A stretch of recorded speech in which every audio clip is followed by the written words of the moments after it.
Татарстан Республикасы президенты каршындагы татар телен саклау һәм үстерү мәсьәләләре комиссиясе гамәлгә куйган татар сүзе республика бәйгесе тәмам. Шул уңайдан Татмедиа агентлыгында татар әдәби әсәрләрен сәнгатьле уку бәйгесенә багышланган матбугат конференциясе узды. Бәйге шигърият, проза, мәсәл жанрлары буенча үткәрелде. Һәр бер номинациядә һәр категория өчен 3 премия каралган. Бәйгенең приз фонды 1 миллион сумны тәшкил итә. Катнашырга теләк белдерүчеләр 2 яшьлек баладан алып 92 яшьлек бабайга кадәр татар сүзе республика бәйгесенең 2нче турына узган финалистлар исемлеге Филармония сайтында урын алган.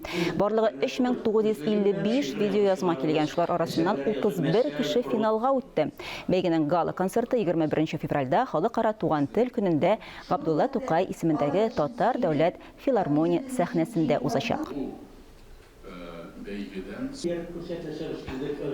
Bu Tatar sözü bәйгесе bu şiiri yönelişine alğa taба etəri түгел, мәсələni, prozаны bu bizning televizini saqlау.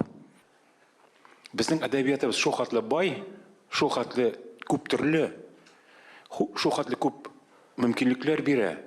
Kishi hamon bir turliroq ham butun kishiga tanish bo'lgan asarlarni saylay. Biz ana şul 4000 kişi arasından koyadır bir 30-40 kişini ekrinlep saylay en koymaklarına alıp kalgan biz hem kişi biz de alarını sahnede canlı kiliş üzlerin kurgeç qarali bular bit şınlap da dürüst saylanganlar.